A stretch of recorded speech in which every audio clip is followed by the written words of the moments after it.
Good morning, everyone. Director General, Planning Institute of Jamaica, Dr. Wayne Henry. Today's presenters, Ms. Diane Edwards, President of the Jamaica Promotions Corporation, and Mr. Mark Tracy, Project Executive of the Private Sector Organization of Jamaica. Heads of ministries, departments, and agencies, and other government representatives present. Leaders and members of the private sector. Members of the PIOJ Board of Management, PIOJ directors, and other colleagues from the PIOJ. Ladies and gentlemen all, good morning. I offer you a warm welcome on behalf of the Planning Institute of Jamaica to the Growth Inducement Program's annual Economic Growth Forum. This is in fact the second event in our three-part series, which started last month with an exploration of how technological disruptions can support growth.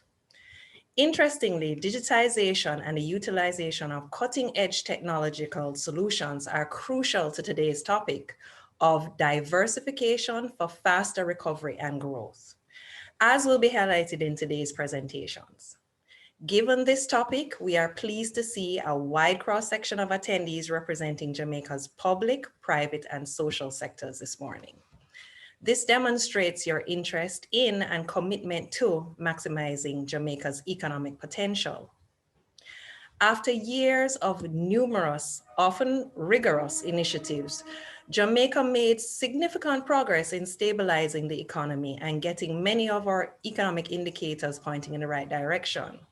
We registered growth, but not in the range expected given all of those efforts. And that was before the pandemic eroded those gains. Part of the GIP's mandate is to identify, research, and share practical information on opportunities to either improve existing systems and initiatives or seize emerging opportunities for growth. Therefore, this growth series is meant to be a vehicle through which key actors like yourselves in the Jamaican economy can share challenges, solutions, and opportunities for priority actions to aid Jamaica's economic recovery from the negative impacts of this pandemic and to militate against impacts of shocks in the future. Today, we will be specifically exploring how diversification could aid that process, given its potential to significantly boost Jamaica's economic activity, output, and thereby the resulting benefits derived by our people. When we refer to diversification, we're speaking about the process of an economy on the macro level and a business, if you're speaking on the micro level, increasing its number of income sources that offer by offering new and upgraded products or services, either in your current markets or in new markets. If executed properly, this strategy has enormous potential to substantially transform Jamaica's economy in the short to medium term, as it has been done for other countries, many of which remained buoyant during this pandemic. Our exploration today takes the form of three presentations. First, we will share the initial findings from our research on emerging industries that could be game changers for Jamaica. Then we will hear about how we can prepare to capitalize on post-COVID-19 opportunities to expand local and international markets. Then we will discuss the role of micro, small, and medium enterprises, MSMEs, which make up the vast majority of Jamaica's private sector, in supporting the diversification of Jamaica's economy. Given the importance of clarity, discussion, and ideation around these important matters, each presentation will be followed by a 20-minute question and answer session and a quick poll, in both of which we strongly encourage you to participate. Following all of that, I will conclude today's event with closing remarks, including some key takeaways from our presentations and our discussions. Thank you again for joining us today. We look forward to your participation and continued constructive interchange long after today's forum has ended. And now, opening remarks from the PIOJ's Director General, Dr. Wayne Henry.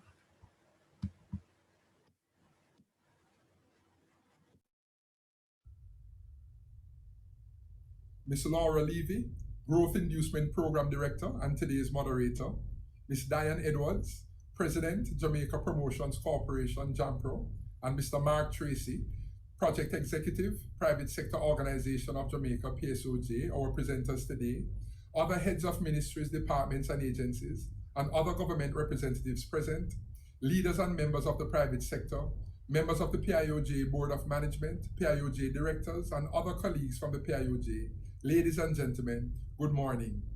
On behalf of the Planning Institute of Jamaica, I'm pleased to welcome you all to the second of 3 fora in the Growth Inducement Program's 2021 Economic Growth Forum series. Today's forum is being held under the theme, Diversification for Faster Recovery and Growth. We have all felt the impact of the COVID-19 pandemic in many areas of our everyday lives. It has also had a major impact on the economy of Jamaica, which, as a small island developing state, is vulnerable to even small shocks. The pandemic has effectively wiped away the hard-earned gains in economic growth achieved over the recent several years through numerous growth initiatives.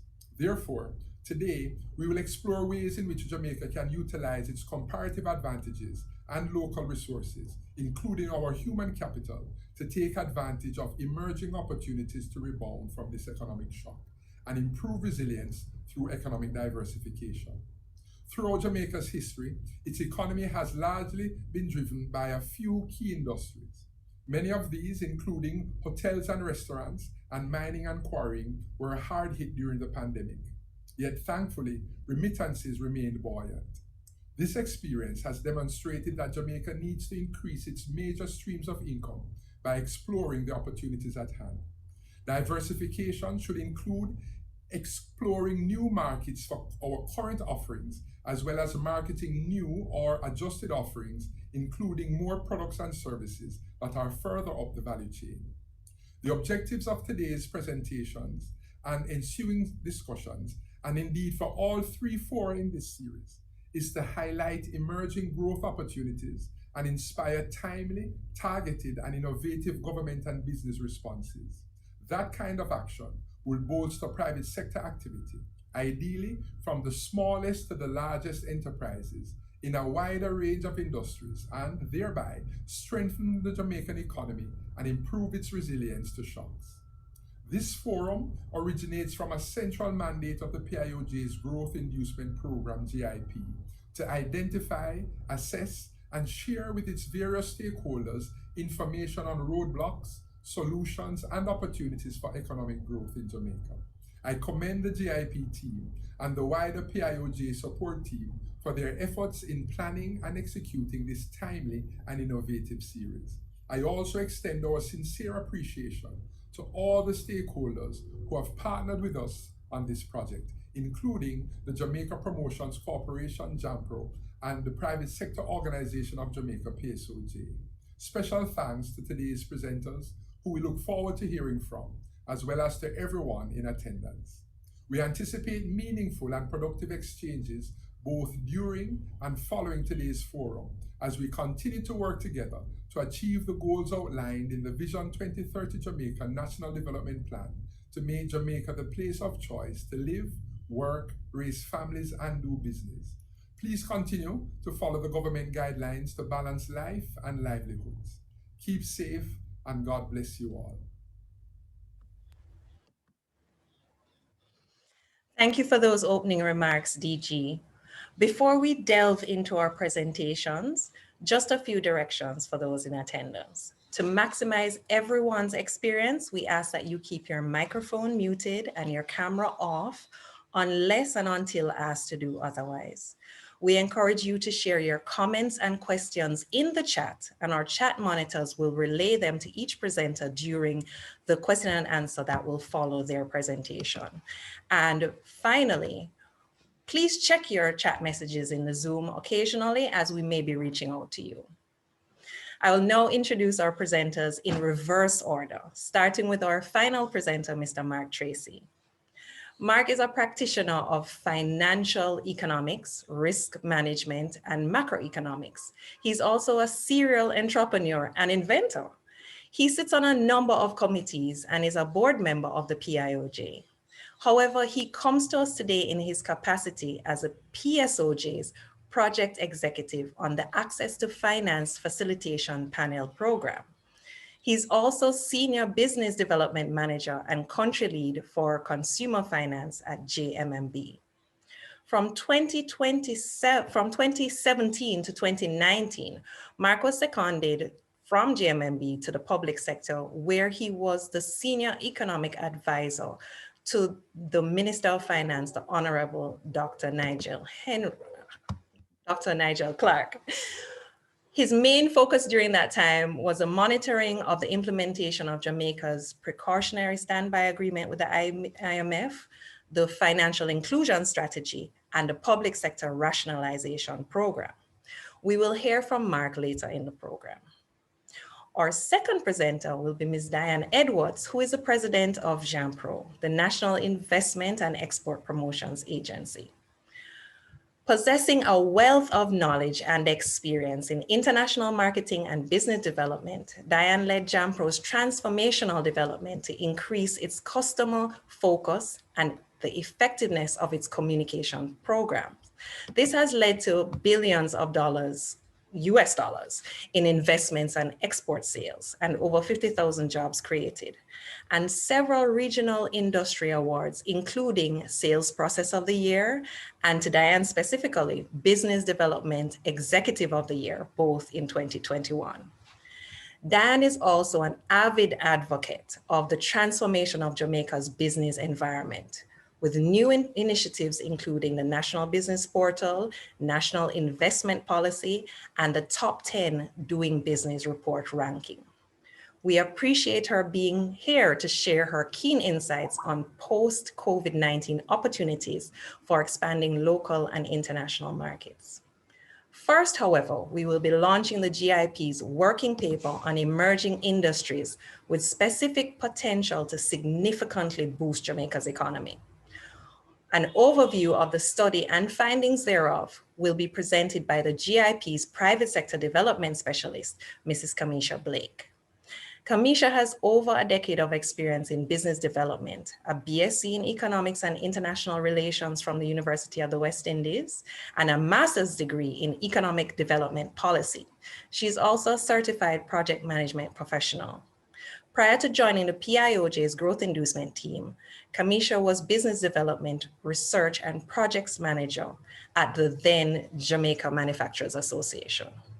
She will now briefly share with us key points from the new emerging industries working paper. Thank you.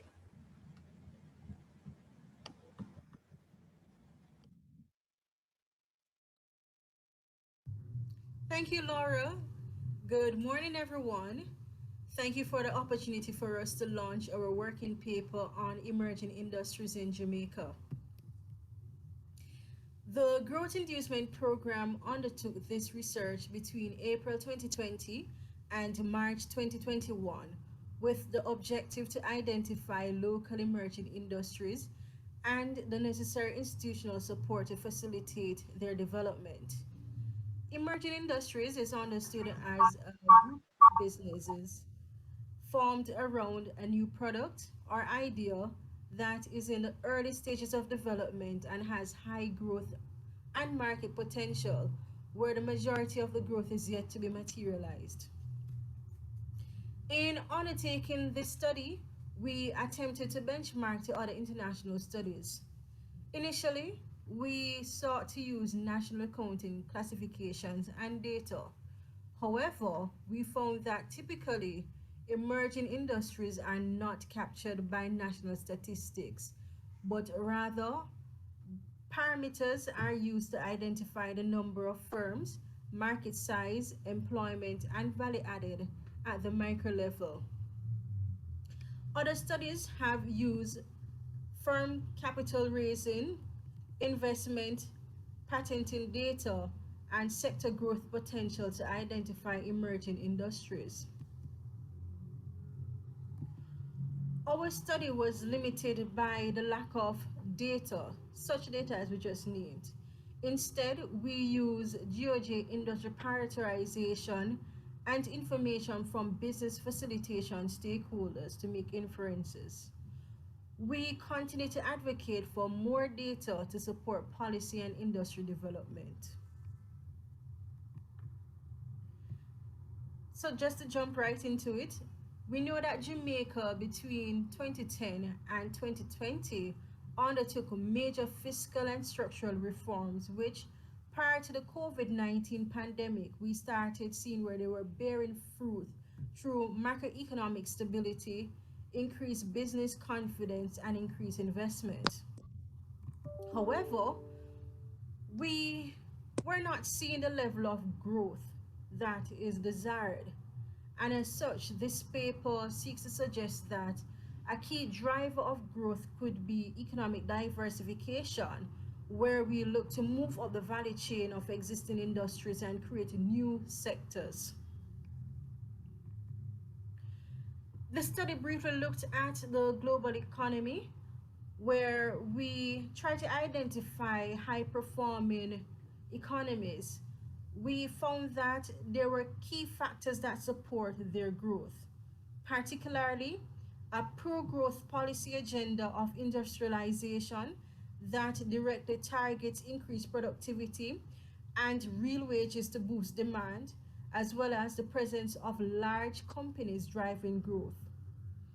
Other factors included capital accumulation, whereas these economies were enabled by high levels of investment and domestic savings, which allowed them to tap into financial sources such as pension fund schemes and invest in areas such as infrastructure, which drive their growth. We also saw those economies being able to attract large amounts of foreign direct investment to fuel their growth. China, which has been the world's fastest growing economy, has been very strategic in their creation of 5-year plans. In those plans, they identify and target specific sectors.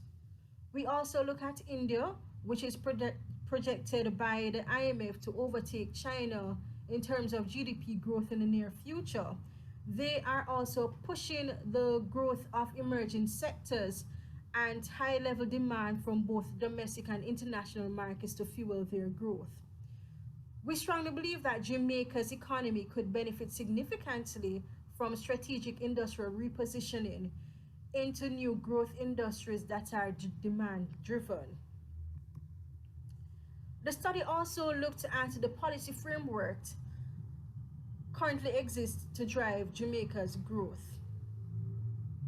We saw where our last cohesive documented approach to driving industry was through a national industrial policy implemented between 1996 and 2010. This policy focused on building international competitiveness and creating diversification through 5 strategic industries and through a cluster approach. Now, the findings.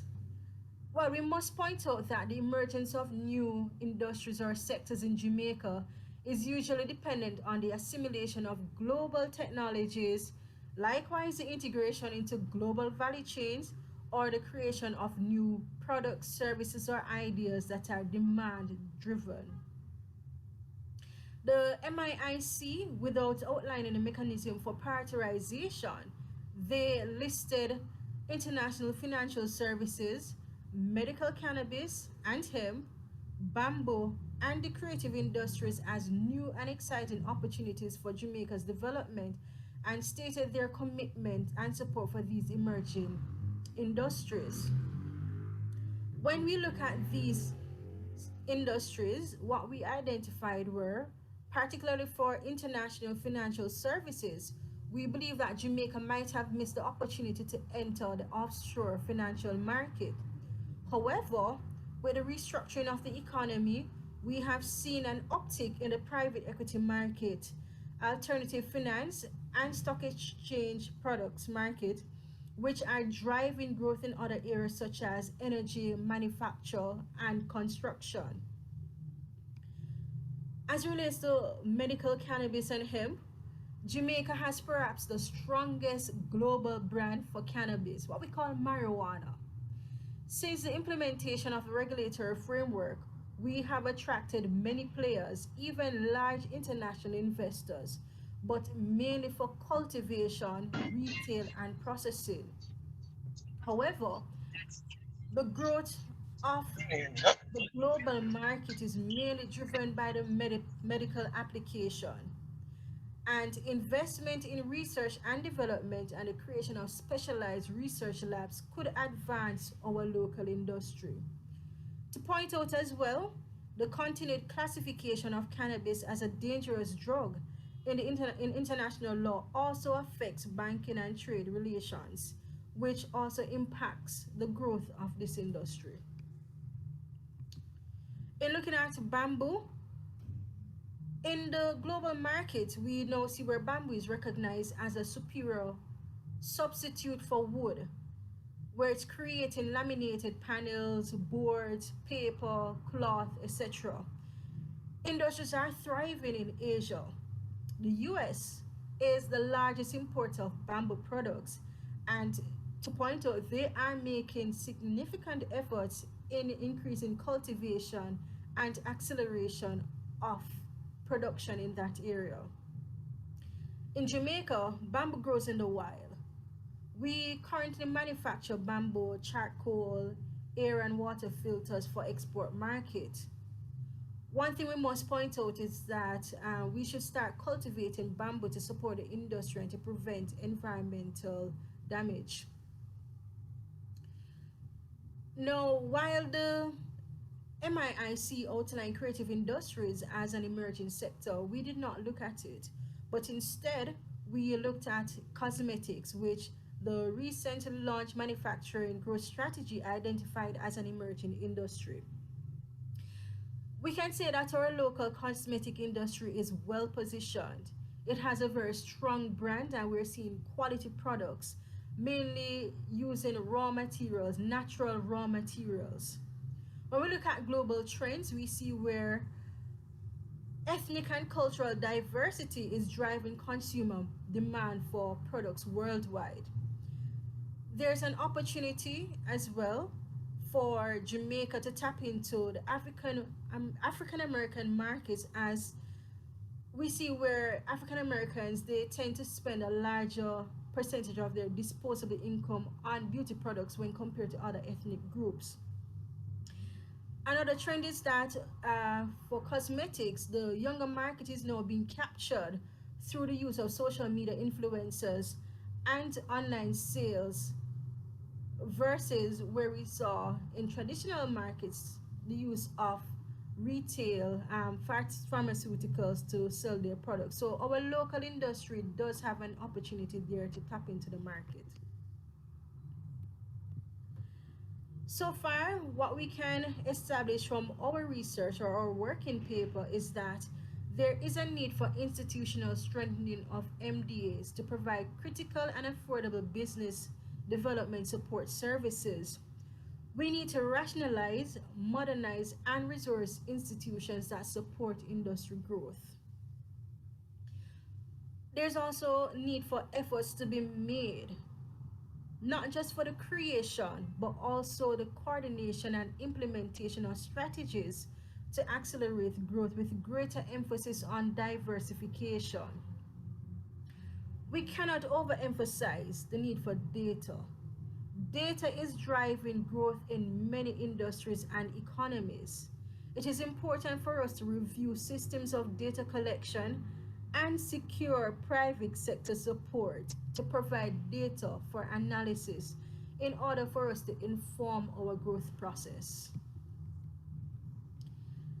We continue to fine tune this paper through stakeholder consultation. The report, we know, can be strengthened through industrial value chain analysis. We can also conduct gap analysis of business supporting entities and MDS particularly. And we can also look at areas such as logistics, renewable energy, organic agriculture, nutraceuticals, and pharmaceuticals, which we also have observed have been growing in Jamaica recently. Thank you for listening, and the work continues. We thank Kamesha for that overview. The GIP team will be distributing the Emerging Industries Working Paper after this forum for your perusal. The GIP team would be happy then to address any questions or feedbacks as we seek to further research on this matter. And now we'll hear from Ms. Diane Edwards from JAMPRO.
So good morning to the Planning Institute of Jamaica's Growth Inducement Program team, and thank you very much for having me this morning. I'm Diane Edwards, President of JAMPRO, and very pleased to be a part of this forum and to share the stage with Mark Tracy of the PSOJ.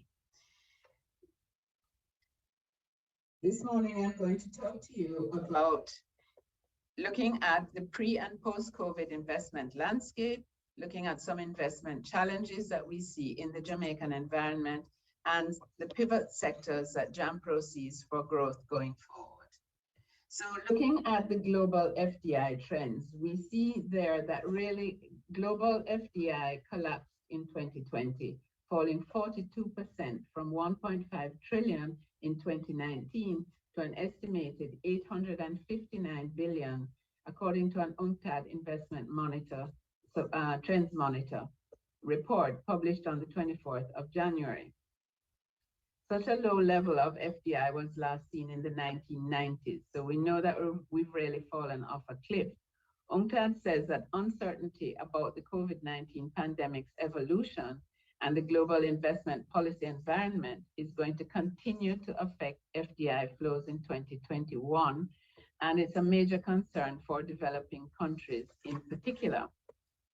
So looking at FDI flows by region, we can see that Latin America and the Caribbean was one of the worst affected, minus 37% over the last year. For developing countries, really, there was some resilience in 2020 for developing countries as a whole, but greenfield announcements fell by 46%, and international project finance, which is usually directed at infrastructure, fell by 7% according to the report. And these are crucial investments for productive capacity and infrastructure development, because that's what will underpin the recovery. UNCTAD expects that any increases in global FDI flows in 2021 will come not from new investment in productive assets, but from cross-border mergers and acquisitions, especially in technology and healthcare. So those are two of the critical industries that we see as underpinning the growth.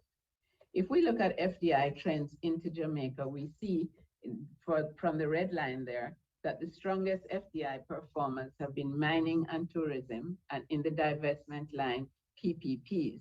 Divestment was particularly strong in 2016, which was the year of the Port of Kingston divestment. Then if you look at the trends of investments facilitated by JAMPRO, we can see that the logistics sector, which is of course dictated by the Kingston Freeport Terminal divestment to CMA CGM, that was the big player over the past 3 years, in 2017-18 in particular, and the West Indies Petroleum Project was also a big contributor in that year.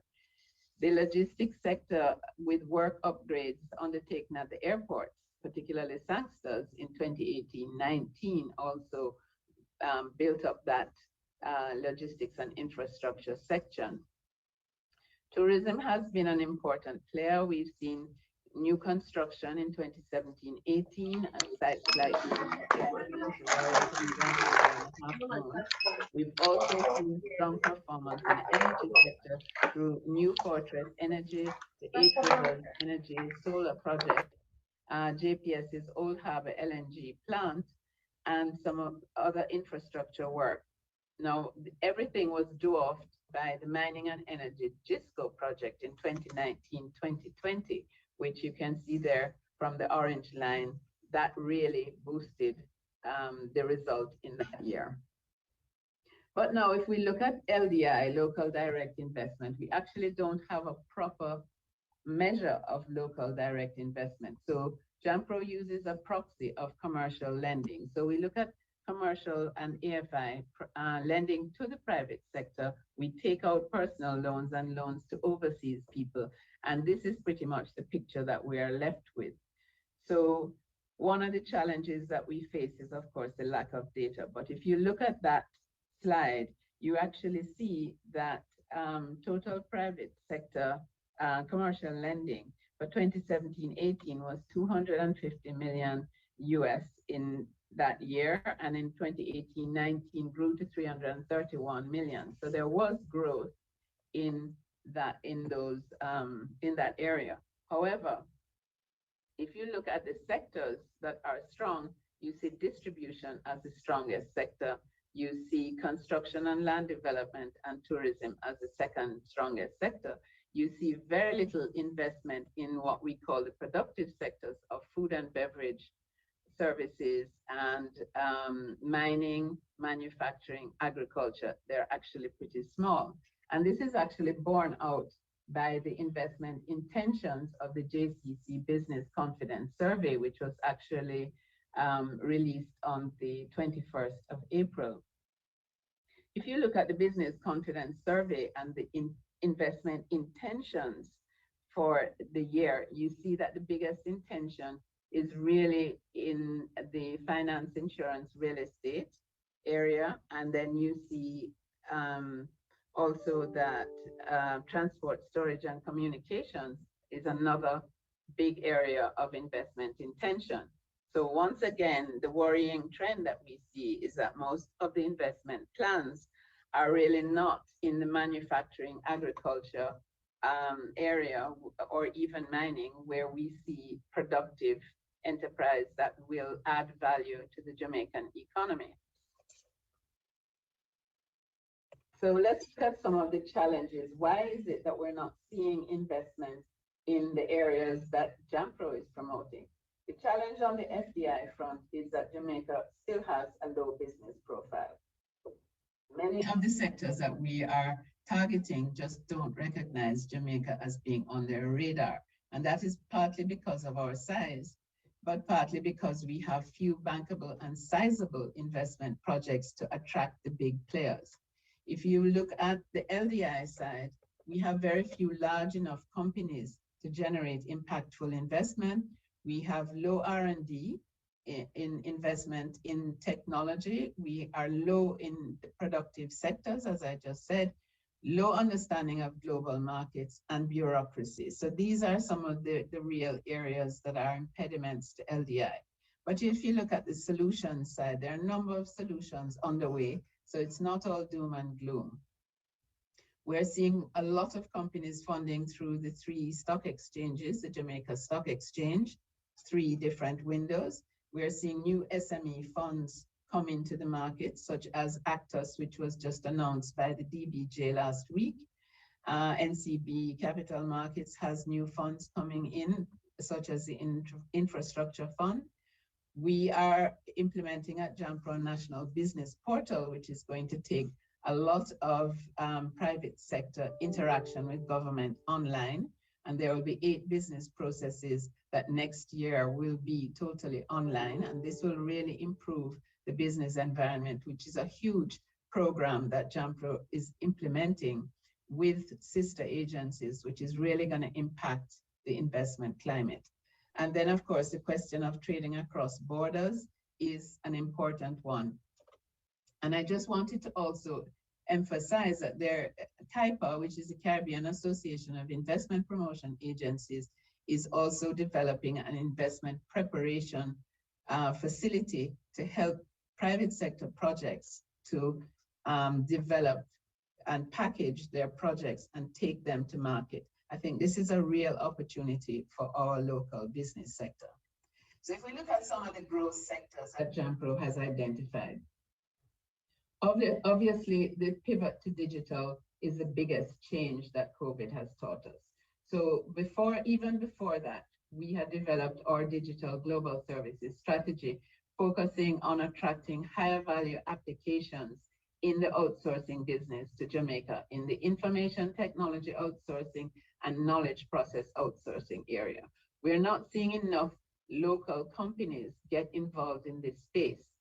We have some local tech companies which have been able to develop their own products and services and export them, but we're not seeing enough take-up. Because if there's one critical aspect that is going to help this country going forward, it is digital. So I would encourage everyone listening to this program to really look at where the digital opportunities lie, because the digital economy is going to be big, and I'll come back to this in a minute. Agribusiness, we see high tech making the agribusiness sector into a business and leveraging technology in agribusiness. So climate smart technology, involving small farmers in mother-farm relationships and building the export base in agriculture, real opportunities there. In manufacturing, we can look at the whole question of agro-processing and import substitution, which are pretty clear. The whole question of healthcare is going to mushroom post-COVID. Everyone is concerned with their health, and so healthcare products are going to be top of mind, as are recycling opportunities. And we think that recycling is a real opportunity which we are not taking advantage of in Jamaica at all. Recycling of plastics, recycling of glass, recycling of tires, we are doing some of that, but there's a whole lot of recycling which offers opportunities in the manufacturing field. Now this slide I think is really important. Microsoft actually did a study by a company called Frontier View on the roadmap to Caribbean recovery. And if you look at this slide, it really looks at, on the x-axis, the time that certain sectors will take to recover. And on the y-axis, what is the investment capacity of these sectors? Now, from our point of view, if you look at the top left quadrant, the transformative investments, you see IT and telecom at the top of that. And I can't stress enough that this is where the real new opportunities are going to lie for investment. That's where we really need to be putting our money. Also, if you look at healthcare, as I said, healthcare is going to be big. So that's pharma and medtech, financial services and fintech, utilities, agriculture. These are going to be some of the biggest areas of opportunity. Sadly for us, tourism is in the category that they feel will only recover within a 4-year period. So the whole question of tourism and tourism opportunities is going to take a longer time to mature. And I think that it's really important that we take note of that in planning. Digital transformation, as I said, can't stress this enough.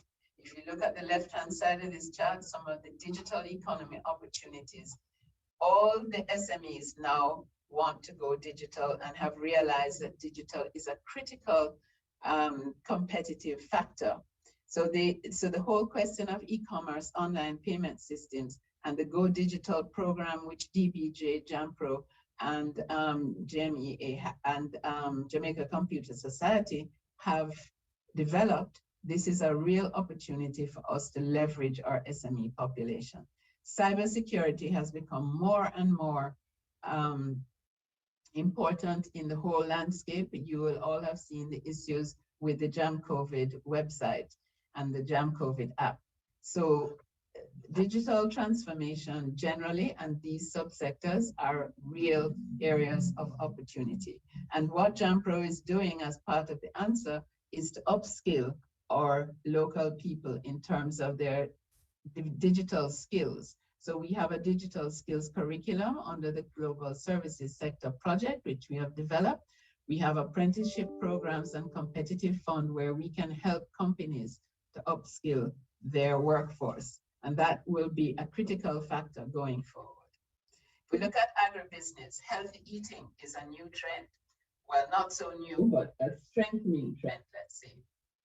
So the whole question of going vegan and finding alternatives to meat and plant-based proteins, functional foods, superfoods. Who knows that breadfruit and avocado are superfoods? These are the kinds of things that we need to look at. Gluten-free flour. These are the opportunity areas that we need to get into. And looking at new approaches, as I said, agri-tech and the whole technology approach to agriculture is a real opportunity. One of the things that we looked at in JAMPRO are where are the opportunities for current products that we export now. Roots and tubers is a real opportunity, and we are leaving money on the table because sweet potato has gone from a marginal product, which was exotic, to a mainstream product where everyone now understands in the developed world that sweet potato is better for you than Irish potato, more fiber. So real opportunities to expand sweet potatoes, yam, cassava, tapping into that gluten-free trend I was speaking about, real opportunities there. Crustaceans and seafood.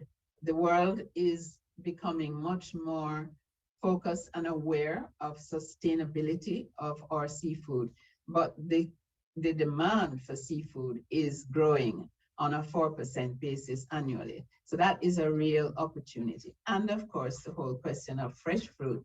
Everyone wants to eat more fresh fruit. So we need to tap into this trend and expand our production and expand our markets. I spoke about manufacturing. Local raw materials are available. We're just not taking advantage of the value-added opportunities. Bamboo will soon be a huge product in Jamaica if the bamboo project that we're working on comes to fruition. Castor products, JAMPRO has done a lot of work on castor products and cosmetics because Jamaican black castor oil is prized in the international market. Cannabis and hemp products we have heard a lot about, but we're not really being creative in developing downstream products of cannabis and hemp. Cultured marble, limestone abounds in Jamaica, and cultured marble bathroom fixtures are a huge opportunity given the rebound in construction. Medicinal plants and health products, all these sectors require some level of R&D, but they are growing sectors. And if you want to be in a growing sector, that's where you really should be spending your energies. And of course, emerging sectors like the blue economy. Who thought that the humble Irish moss was going to become a sought after health food product in the international market? But the whole question of edible seaweeds is huge. Sargassum, there are products that can be made from sargassum, particularly plant animal feed. Mariculture for sea urchins and sea cucumbers, things that we do not eat, but that are in big demand in Asia in particular. And then how is this going to affect tourism? We can't not talk about tourism. There are new opportunities in tourism, in health and wellness, in retirement, because the whole question of caring for the aged and elderly will become increasingly topical as most of the developed country ages. Community tourism and experiential and educational tourism, huge opportunities. And the last sector that I really want to talk about is PPPs and divestment. Because if we want impactful investment, large-scale investment in Jamaica, we're going to have to go into more PPPs. And you see on the left there, I've listed some of the critical PPPs that will really come to market in the next year. And if companies are large enough to take advantage, can really change the picture. And then divestments, there are a number of divestments that again will have an impact if we put these productive assets on the market. And then there are some large private sector projects which should start in the next year. And this will really change the picture in Jamaica. So we are in a pretty good place. We just need to become more creative with the materials, raw materials that we have, and really take advantage of some of these new emerging situations and opportunities. So what is JAMPRO doing about it? We are actually talking to a number of private equity companies to get projects which we can take to market, because that's what really will change the investment picture. When we have our own projects which we can market, when people say, what can I invest in Jamaica in? We can show them a portfolio of projects. And that means strengthening our private sector partnership locally, and that is exactly what we're doing. The business environment, I talked about the business environment reform agenda, and that is critical to making the whole question of doing business in Jamaica easier. Starting a business, we're already number 6 in the world, but we need to expand the opportunities and the ease of actually starting and operating a business. And we will have later on this year a virtual investment conference, because we're using all the virtual methods that we can to reach out to new businesses, to attract more businesses, and to build our global awareness of Jamaica and its opportunities. We think we're in a good place. We think that investment opportunities emerging from COVID are strong. And we think that we can, by working together and developing our creativity and our originality that we know we are famous for, really build a new digitally enabled Jamaican economy. So these are the remarks I wanted to make this morning, and I hope that what I've said is food for thought and will engender some new entrepreneurship coming out of the audience. So thank you very much for listening, and look forward to the discussion forum. Thank you so much, Diane. Indeed, food for thought, quite a bit there. I see a lot of requests in the chat for the presentation. We will be making that available, and also this entire video will be available on the PIOJ's YouTube page and Facebook page. We'll send that information out with the link after this. So thank you so much, everyone. So Diane, so much information. Would just love to pick up on one thing that jumped out at me during your presentation. You echoed the need or the concern regarding the availability of required data on local activity. Kamesha had that issue with the emerging industry data, and you have it in terms of the local direct investments. Yet the investment policy recently developed by JAMPRO only requests this information from investors. Since such data is so important to inform the development and execution of key government policies and strategies, why has this approach been taken in terms of just requesting it instead of requiring it? And if left to self-reporting, how do you think we can strongly incentivize investors to actually share that information with the government? Thanks for that question, Laura. This is a question that we grappled with quite a lot in JAMPRO, because to be very honest, we would like it to be compulsory. However, we have to be sensitive to our stakeholders, and I think the private sector pushed back a bit on the question of making this compulsory. So we feel that what we will do is encourage people to register on the National Business Portal, and that this will become the major incentive for putting your projects online. Because when that portal is active, it means you will be able to lodge your applications, track your applications, and receive your approvals online. cannot see why anyone would not do that.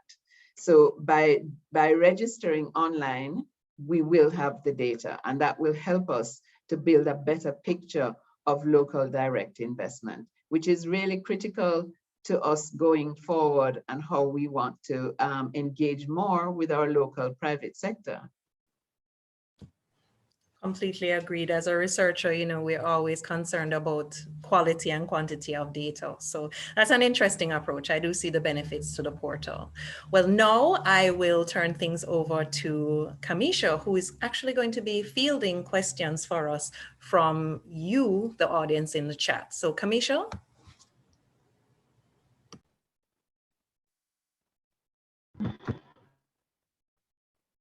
Good morning, Ms. Edwards. Quite Morning, an insightful presentation. Morning to your audience. And I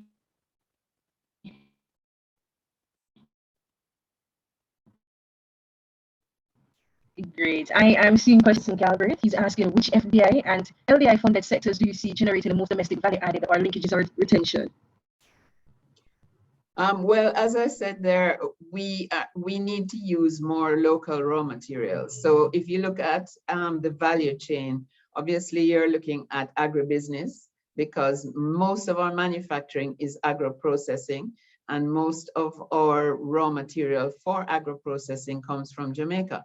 But there are still a lot of boats we are missing. So if you look, for instance, at something like coconut water, our biggest coconut water manufacturer is not using Jamaican coconut water. So that's the kind of opportunity that we are missing in a value chain. So we're also continuing to export primary products instead of doing some value add here. So I think so agribusiness is definitely one of the opportunities for local processing. I also spoke about nutraceuticals, because nutraceuticals, again, medicinal plants, most people now want to have some kind of natural medicine, and natural medicine generally comes from plants. Most of the medicines that we have now originally came from a plant. So we need but this requires R&D. So we need to be looking at the opportunities of our local produce. And again, we can go back to cannabis and hemp. CBD oil is now in big demand globally. And you see that even in the US, there is an evolution to relaxing the strictures and regulations on the cannabis and hemp industry.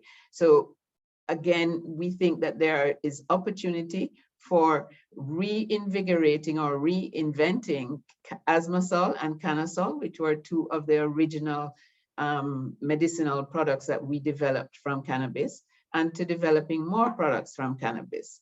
There has been research on what do they call it, old man's beard, and there are various things like that. So nutraceuticals is, again, a huge opportunity. And then healthcare products and cosmetics, as Kamesha also looked at in her presentation, because we see a huge opportunity for cosmetics for people of color.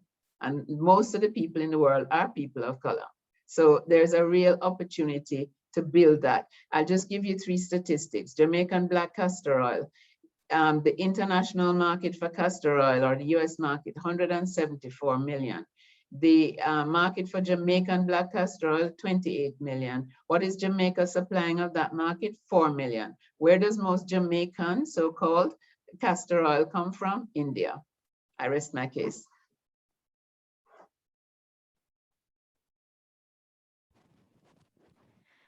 Thank you very much for that response. Yeah. All right, our next question. For years, JAMPRO has done an excellent job of documenting and marketing worthwhile investment opportunities and supporting investors, yet local take-up remains low. What do you think accounts for this disparity, and what can we do to address it? Well, clearly what we can do to address it is to promote more, which we are doing. But on a serious note, I think there has been a lot of risk aversion in the Jamaican investing community. And most of the funds have gone into government paper for a long time, And now I think you are seeing more interest in productive enterprise.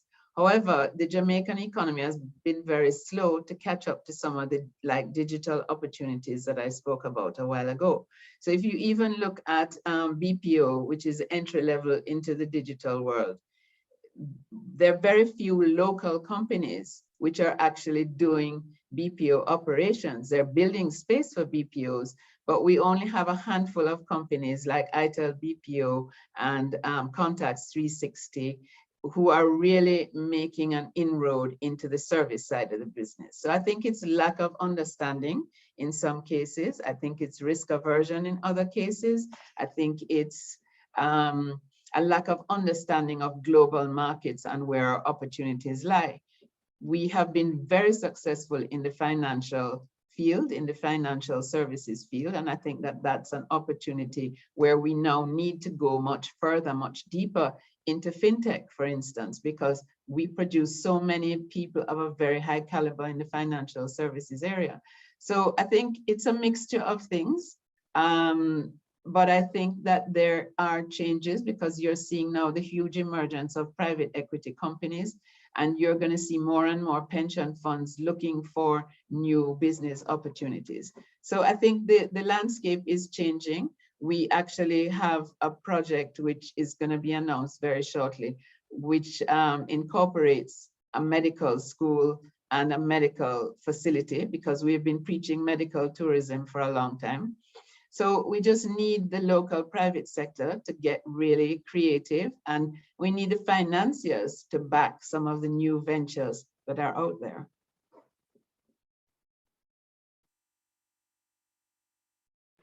Thank you very much, Ms. Edwards.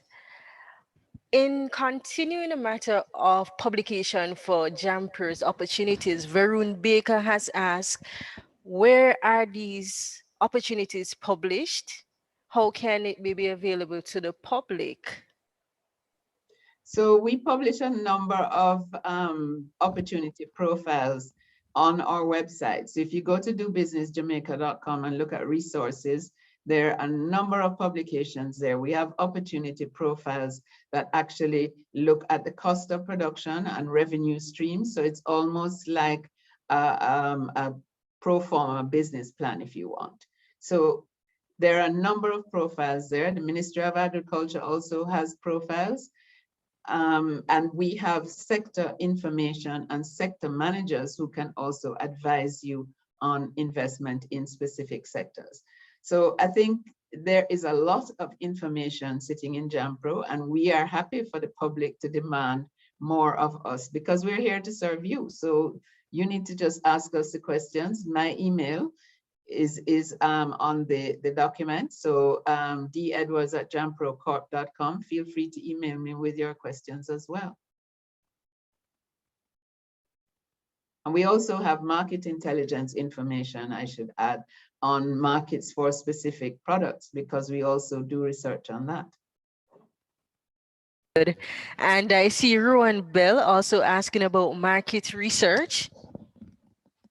Yes. He is asking if there are any available funding that JAMPRO gives to private sector. For example, are you creating funding that firms could access to share market research cost, or are you commissioning market studies to add to the sector profiles? Thanks for the question, Ron. We do commission market research. For instance, I referred to a Euromonitor document, which was some research that we did last year. We also have a publication done by the Commonwealth Secretariat on new products, new markets. We can share those there on the website. But in addition, we do have in each of the opportunity profiles, there is market information. And we have also our international regional offices in New York, Toronto, and London, who will help you to do market research for specific products. So if you have an innovative product, let's say you have a cosmetics product and you want to find out where you can find a market for those products. We have taken people, well, pre-COVID, into the Atlanta market, for example, and literally found them distributors.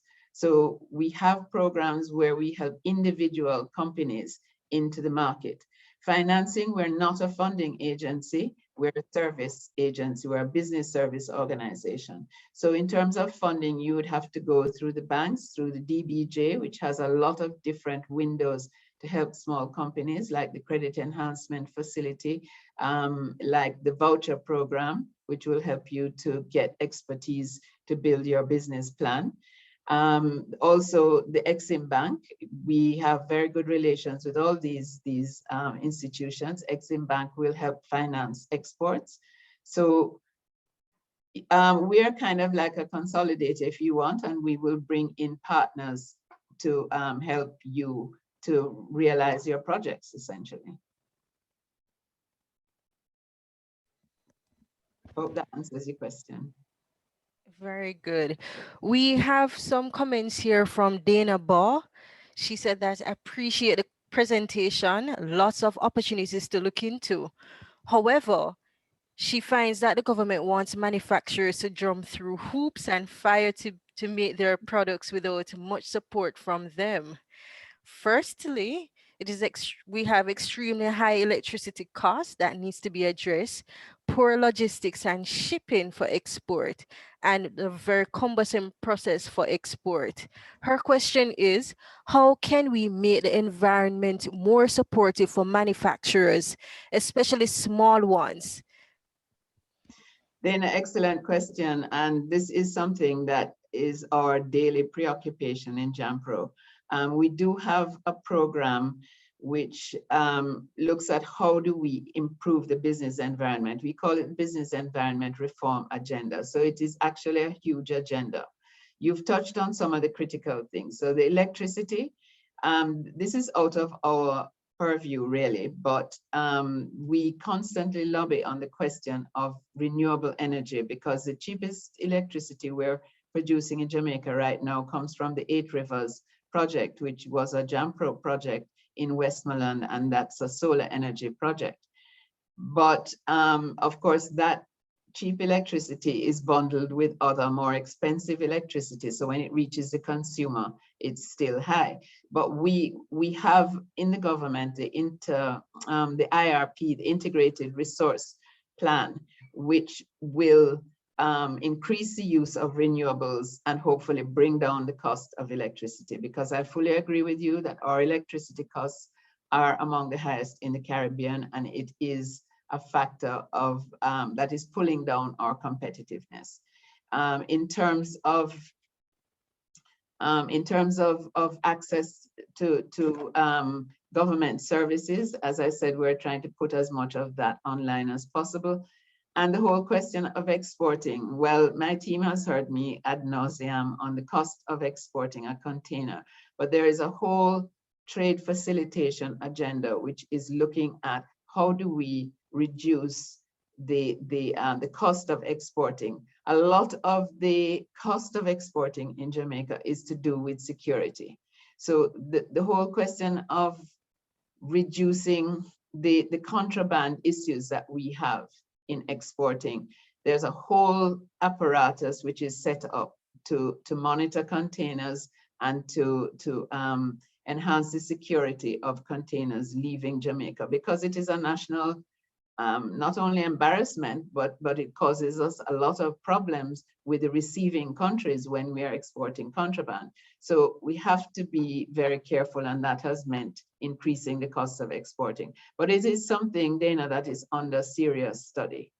And you know, watch this space. It will take a while, but we are really hoping to make an inroad into this in the next year or so.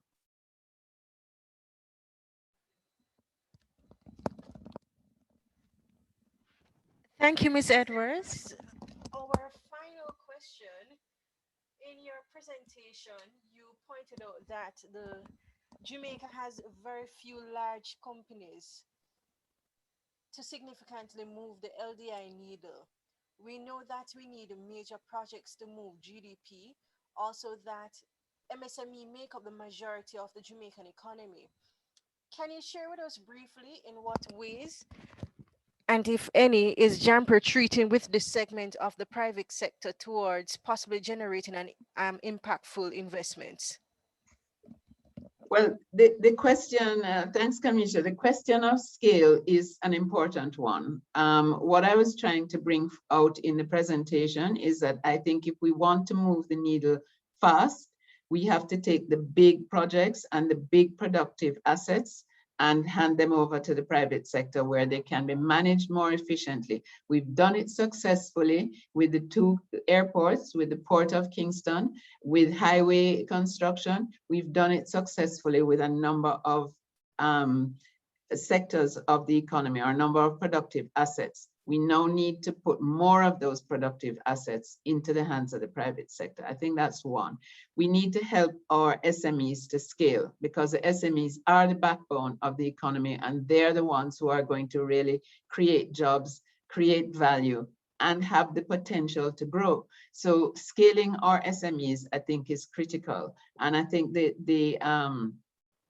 stock exchange is playing a very important role in that. What we are doing at JAMPRO is we have a program that's focused on 50 SMEs.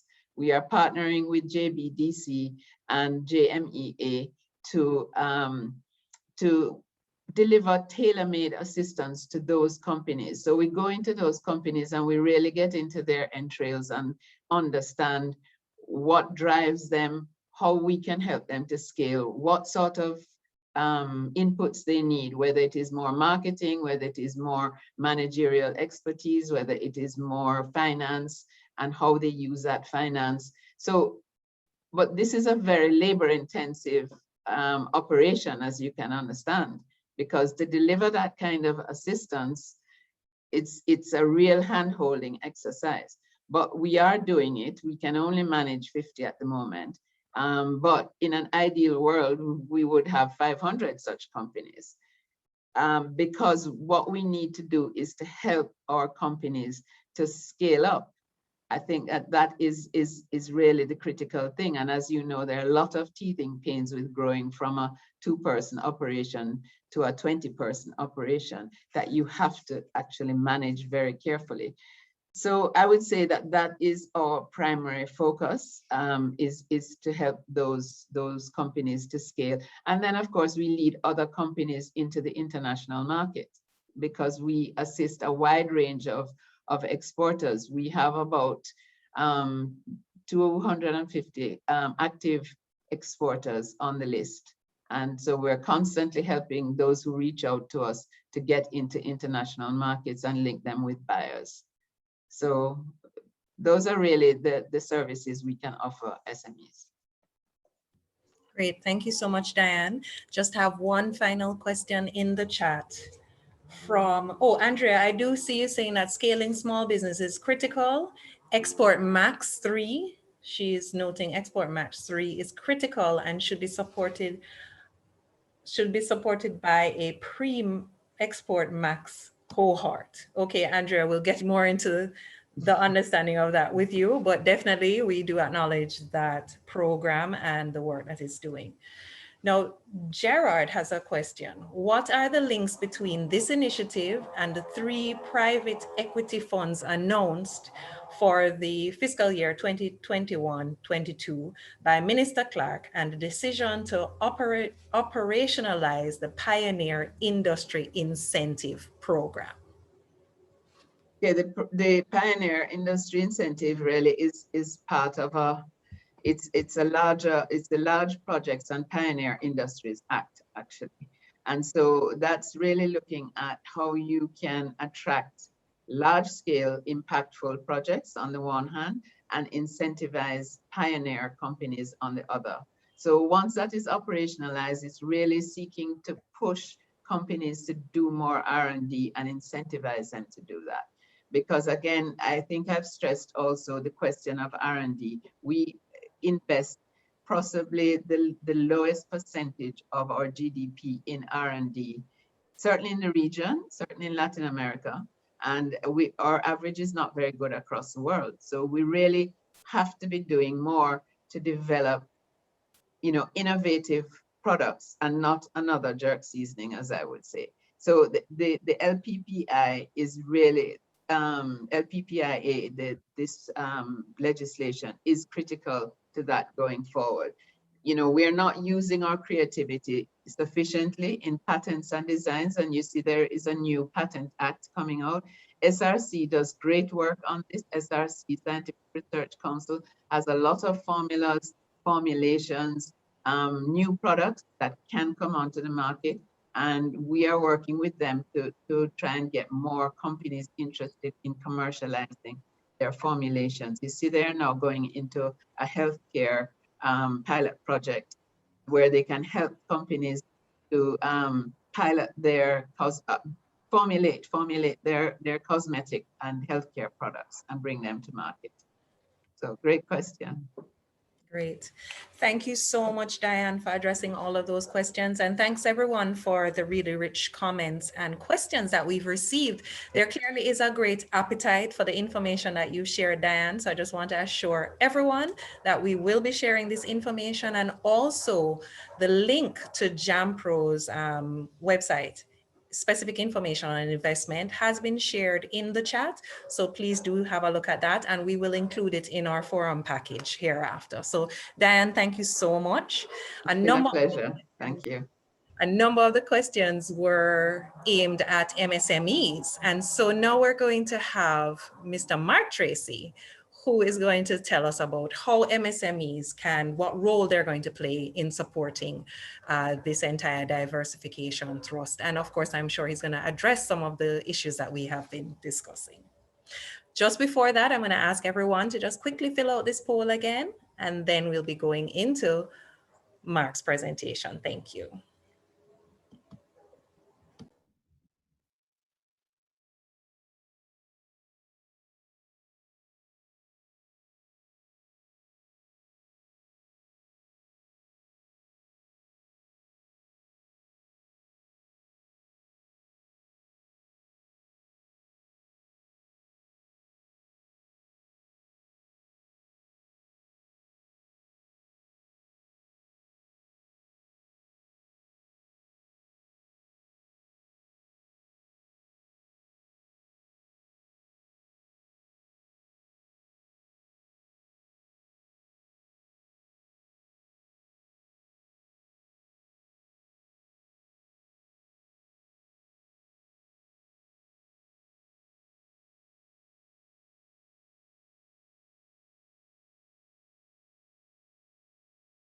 I see our poll has ended. Thank you so much for participating.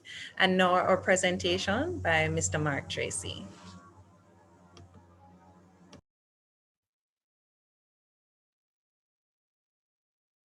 Good morning. Thank you for having me on this PIOJ's Economic Forum. It's an honor. My name is Mark Tracy. It's an honor to be involved in this forum. Let me also say it's an honor to be alongside Diane Edwards from JAMPRO. So Dan, thank you for allowing me to be alongside you. And what I will do today is I will be looking on diversification of Jamaica's economy, some emphasis being placed on the MSME sector and how they will help in regards to the diversification of the Jamaican economy. Let me bring up my presentation.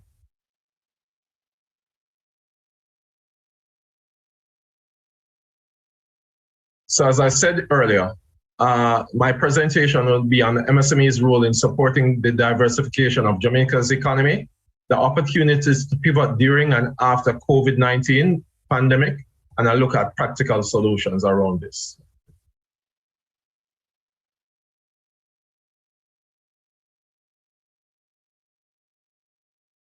Now, in terms of the outline for my presentation, I will first begin with giving some definitions around diversification and pivoting. I will then take a look at the economic stance, where we were before COVID-19, where we are during COVID-19, and of course, in terms of looking on the shape of diversification, where do we need to be? So with that said, let us begin. Definition.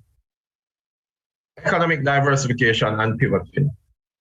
So in terms of economic diversification, this ultimately can be defined as a shift towards a more varied structure of domestic production and trade with a view to increase productivity, creating jobs and providing the base for sustainable poverty-reducing growth. When looking at diversification, we can break it down in terms of two pockets: domestic production diversification and trade diversification. Under the domestic production diversification, this is a result of the shift in domestic output across sectors, industries, and of course, firms. Trade diversification can occur in three ways. There can be export diversification into new products. There can be export diversification where you have existing products entering new markets. And lastly, the qualitative upgrading of export products so that there are more quality-based products entering the various markets. In relation to pivoting, this fundamentally means the changing the outturn or the direction of a business from one particular product to another, as well as services, as well as improving the dynamics in the way in which we produce. Now, given that context, I will now want to take us on a journey in regards to what happened during the COVID pandemic, as well as where we were before the pandemic landed on our shores. Now, in terms of where we were, Jamaica was on a modest growth projection, where we saw us coming out of an IMF agreement in a more robust way. We were seeing the green shoots of economic growth. And actually, what we saw was, of course, one of the best economic outturns when you look across all the various variables. Of course, with the impact of the COVID pandemic globally, there was a downturn in terms of economic activity, and Jamaica was not spared.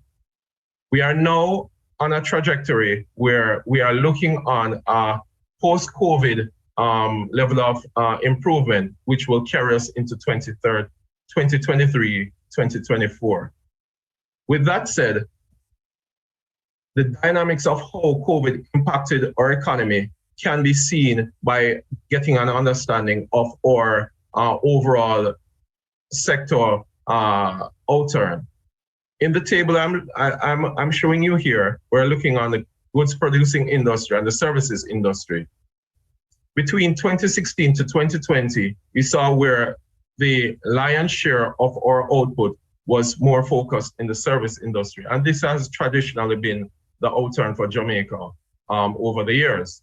With, of course, under the service industry, a great emphasis is placed on wholesale and retail trade, repair and installation, and machinery sector. We must also highlight the impact of tourism and how that improves our stay in terms of our service industry. Now, in regards to the Caribbean overall, we fundamentally know that for the Caribbean basin, tourism is a huge product. And for Jamaica, it is one of the drivers in terms of foreign exchange into our coffers. Now, with the impact of COVID, the MSME space will be impacted by 19.7% in terms of reduction in our output for the, as I said, the fiscal year 2020 to 2021. Now, with that particular outturn, we turn our attention to the fact that there is a lack of diversification across the Jamaican economy. And this is one of the things that we recognize, as a result of the pandemic. The pandemic has caused a shifting in terms of what, as economies, we look on to ensure that we have sustainability. And for Jamaica, one of the issues that we face is a lack of export diversification across the basket, as seen here by this particular table. In terms of the tourism, we saw where tourism globally and within the Caribbean relatively went flat. And we're projecting that between December 2021 onwards, there will be somewhat of a modest improvement in that particular area. But ultimately, those economies that were reliant on tourism and other service areas of the economy would have seen a dramatic fallout. Of course, in this table, I'm looking on where the areas that would have a large dependency on tourism were the ones dramatically impacted by COVID, because of COVID, there was a shutdown of all borders for a particular period of time. And coming out of the pandemic, we will see a slow improvement in the tourism product. Ultimately, we see where the tourism dependent economies will see a less robust growth in the short and medium term. And Jamaica, of course, is one of them. Now, in terms of the support that is needed, we find that a lot of the businesses in the economy would have been impacted. Some would have closed because of demand destructions. Some would have slowed down because there was a slowdown in terms of demand for both goods and services. And also, you will find some that would have pivoted, gone into new channels of production in order to remain sustainable. So you have those that are in the no man's land, those that are positioned to not see any form of improvement within the next 3 years. These areas include the tourism and hospitality, entertainment, retail, restaurants, and agriculture. Without immediate assistance, a lot more businesses may find themselves having to close their doors. And as a result of that, there is a need to come up with programs that will help to sustainably create more room and dynamics within the economy. But ultimately, the long-term fix to improve Jamaica is for the diversification of our economy into one where you have a lot more areas, and as a result of that, reduce the risk if there is a future crisis. Now, in terms of the shape of diversification, where are we going? We know where we are coming from. We have an understanding in regards to how the pandemic would have impacted our economy and our country. And ultimately, we now need to have an understanding of where we need to go as a country in order to ensure that we are more diversified and better able to withstand shocks. Now, in regards to identifying where we start, we first have to have a long-term perspective on where the world is going in terms of economic growth. Understanding the various channels for growth globally will help us to understand where we need to go as a country in investing in various sectors so that we are more competitive and we are better able to provide goods and services for these upcoming new areas and growth sectors. So the first format in terms of diversification is for us to diversify and target specific growth sectors. Of course, I would have highlighted 3 here, which speaks to the global digital services, which has now become the next best thing given the pandemic, because what we saw in the pandemic was a scenario where bodies were unable to move. And as a result of that, there was a huge reliance on digital services, whether it is from the entertainment space, live streaming, whether it is from the business standpoint, where a lot of meetings and ongoing interaction between employees and business owners was being done through the digital platform. Agribusiness is one of the other leading growth sectors that we need to take a special look on. And I believe a lot of it has to do with incorporating the digital aspects as well as incorporating more robust and efficient procedures within agro business. And of course, manufacturing.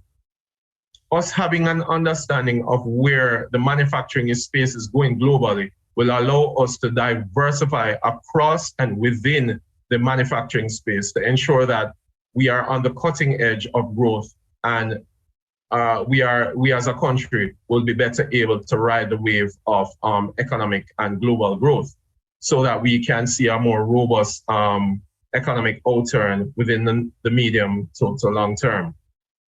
We also need to reinforce the areas where we have a comparative advantage and pivot where necessary. So within the entertainment, tourism, and agriculture space, we know in the Caribbean basin, Jamaica is the, dare I say, the most influential brand. And that is one of the channels that we need to reinforce in our quest to diversify. So within the tourism space, for example, given the pandemic, we would have seen where there was a shift from the more traditional resort type stays to villas and Airbnb. So I think within the space, there needs to be a pivot in terms of tourism to areas where we have build outs in terms of villas and Airbnb, where persons have that more private setting. In terms of the entertainment space, globally we saw where a lot of live stream events was on the front burner because, of course, with the pandemic, there was no mass gathering. So a lot of the work in terms of building out and pivoting will rest on the entertainment space, embracing the digital mediums by which they can still provide this particular service to both Jamaicans as well as the world.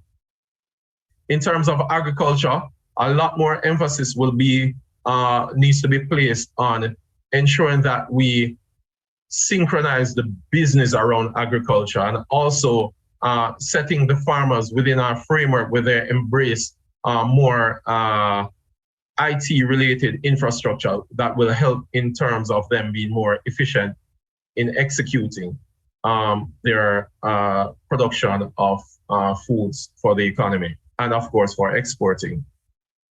There is need to reshape as well the infrastructure to accommodate diversification into new products and markets. So one aspect in terms of reshaping has to do with the channeling of the workforce into new areas. And of course, this has to do also with, and it's ultimately contingent on us building out our human capital to ensure that we can steadily shift our workforce between various sectors as we see trends in the world market move from one particular good to another, as well as services. Also, there's a need to accelerate the digital society. What I speak of here is ultimately looking how best we can build out the backbone, the IT backbone of the country, so that we can help this diversification thrust that is heavily contingent on us having a very robust digital landscape. And ultimately, the fourth tick for me in terms of looking on diversification and ensuring that we diversify our economy is to increase productivity, making strategic investments and improving the access to finance. Now, in terms of improving access to finance, this ultimately will allow for more players to be better equipped and be able to pivot as well as diversify within an economy that is fully looking on diversification as a national priority. And of course, the implementation of more efficient mechanisms and procedures will ultimately help us in channeling throughout the various sectors that we weren't traditionally in, but ultimately will make us very competitive on the global scene. Now, in terms of drilling down into the build out of the digital society, there are two fundamental points to this. One is on the supply side and the other is on the demand side. So in terms of the supply side, we want to ensure that there are three components that are looked on. One is the development of an infrastructure and the expansion of coverage. And you're talking about broadband, spectrum management, data centers, cloud build-outs, as well as other areas that will help to ensure that the infrastructure around our IT build-out is rigid and very sound. Also, on the supply side, the digitization and development of services. There are a number of initiatives that the government would have embarked on, for example, the whole program, as well as the digitization of operations that will seek to remove the cumbersome nature within which businesses operate in Jamaica, where there's a lot of paper pushing, to one that a lot of the information and data that is needed can be captured digitally, so that there's a move where whenever data is needed, there is a quick click of a button and that data can be pulled on, which ultimately will help in terms of the government as well as businesses being able to quickly make assessments and make decisions on the channels for them to execute on overall productivity. And lastly, on the supply side is a solution-oriented competitive environment, where we look on building out the telecommunications infrastructure so that there are various solutions and platforms available for both the government, small businesses, as well as medium-sized and large businesses to pull on in order to carry out more efficient procedures and the build-out of goods and services. On the demand side, in terms of that social, that digital landscape, we are looking on the access to devices, the uptake of technology. So one aspect is getting in the latest devices within the space, as well as the embracing of technology. And this starts with e-learning, for example, within high schools, ensuring that more students, both in the primary as well as the secondary institutions, have more access to learning about technology and ultimately being able to comfortably navigate the various devices that are now available. Under the demand again, transition and the enhancement of ICT in the commercial space. Again, when I look on small businesses, a lot of small businesses, there is need for the robust build out of IT solutions in terms of how they operate. And I think this in itself will improve the productivity of our various businesses, as well as the public sector in a meaningful way. And of course, the adoption of critical e-services.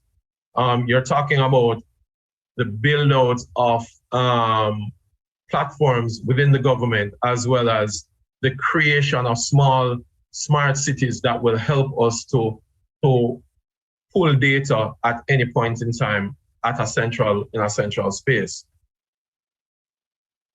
Now, with the build out of that digital society, that creates a room for us to be able to quickly pivot and diversify into new markets, where we see the trend globally is one where the build out of the economies in terms of the first world economies have now moved to that digital platform. And with the build out of our digital society, we can quickly plug into those opportunities and not be left at the back of the race. In terms of fostering a faster diversification of our economy, there's a need for financial inclusion. And this is paramount, I believe, because one, it improves the financial access and usage in order for small businesses, for example, to better equip their entities with the latest electronic instruments in order to plug into the new phase that we're in terms of that digital platform globally that is growing. It creates financial resilience as well, as it improves the growth of MSMEs in order for them to pivot and quickly grow as we build out a more resilient economy. And of course, it helps businesses to streamline and become more responsible in terms of their execution going forward.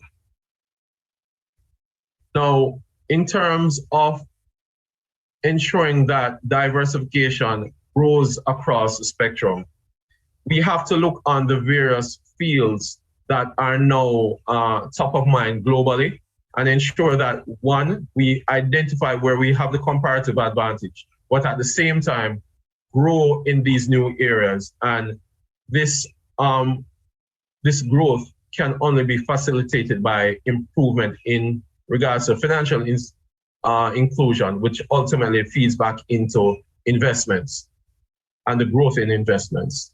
Now, one of the things I'll highlight is the orange economy. And when we speak of the orange economy in terms of diversification, we're looking on the cultural, the entertainment space, we're looking on the digital space that is ripe for growth. Internationally, we see where the digital landscape is growing. Culture is one of the things that is now embedded in the tourism cell by a lot of countries, and none more powerful than the trademark Jamaica, where our entertainment, our culture is one of the most dynamic, one of the most sought after products that is on the market. And if there's more investment and a diversification into fields along the spectrum, I do believe Jamaica will be well on its way in terms of creating a more robust infrastructure and ultimately a more robust economy. Of course, there's the investment in renewable energy, business process outsourcing, logistics. That's very huge for Jamaica, given the proximity of Jamaica in the global space. I think this is one of the areas that we need to ensure that we have a keen look on and ensure that we create the atmosphere so that we can embrace that comparative advantage that we have in terms of the logistics chain. Agro-processing is another area that we need to pay keen, close attention to. And of course, mining. Limestone is one of the minerals that I do believe has tremendous value. And of course, Jamaica is 97% limestone. And there's a huge potential in this particular market that I think we need to take a very serious look at. And one of the things that I was looking on recently speaks to a lot of the mining that is taking place globally around limestone. And a lot of it captures the digital build out in terms of their day-to-day procedures. Now, ultimately, true diversification will see fruits in the medium to long term. The Jamaican economy must reshape structurally to create a level of resilience and create a robust economy and create robust economic growth. Some institutions may only have one large role to play, while others may have multiple. Looking on the MSME space, understanding the trajectory of MSMEs in terms of economic build-out speaks to the fact that the MSME space is the backbone of any economy. And in regards to formalizing this space as much as possible and ensuring that we diversify and digitize this space will help in terms of building a more resilient economy. It is important for us to identify exactly the responsibilities of each institution, stakeholder, and the time period over which they can be expected to fulfill their duties. Now, in terms of conclusion, diversification is a must for the robust growth and resilience in the Jamaican economy. And I will leave with 5 points coming out of this presentation. Diversification is needed to improve the Jamaican economy and reduce the risk of deep downturn in the moments of crisis. Investing in human capital is necessary as we look to diversify our economy. The MSME space formalization is also a key driver to this process. Improving our digital infrastructure will help to foster a more robust diversification of our economy. And financial inclusion, lastly, is a key ingredient to empowering the MSMEs as well as the overall economic space in the thrust towards diversification. Now, with that said, I thank you for the time, and I now open the floor for questions and answers. Thank you. Wonderful presentation. Thank you so much, Mark. I see a lot of comments in the chat in terms of the quality of the data that you have presented, and some questions are coming in. I invite everyone, please put your questions in the chat and they will be addressed during the question and answer session that we're going to have right now. Before we open up the floor, I'm going to just ask you, Mark, to touch on something that actually Diane's presentation and the question and answer session for Diane touched on in terms of the promotion of various investment opportunities in Jamaica, but limited local investment take-up.